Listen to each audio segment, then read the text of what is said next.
বিগত ১৬ বছর ধরে গোপন কারাগারে গুম, নির্যাতন, খুনের সঙ্গে শেখ হাসিনা জড়িত।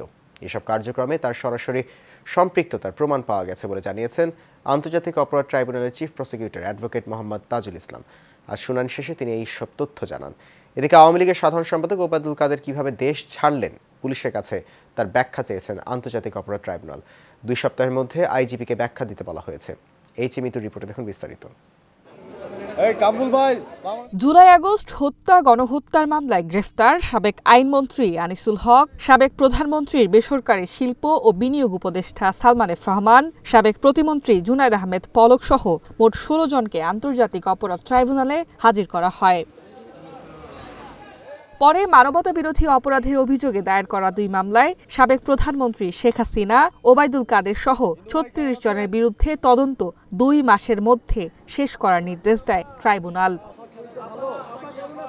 শুনানি শেষে চিফ প্রসিকিউটর তাজুল ইসলাম বলেন, গুমের ঘটনায় সাবেক প্রধানমন্ত্রী শেখ হাসিনার সম্পৃক্ততা পেয়েছে গুম কমিশন।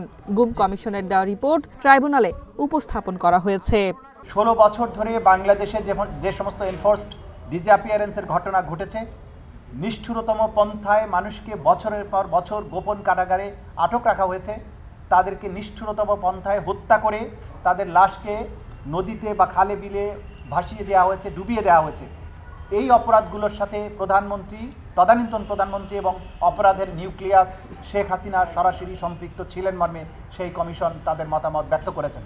এদিকে গ্রেফতারি পরোয়ানা থাকার পরও ৩ মাস দেশে অবস্থান করে কিভাবে আওয়ামী লীগের সাধারণ সম্পাদক ওবায়দুল কাদের দেশের সীমানা অতিক্রম করেছেন তা জানতে চেয়েছেন আদালত। গ্রেফতারি পরোয়ানা জারি হওয়ার পরে দেশে ছিলেন, কিন্তু তাকে গ্রেফতার করা যায়নি।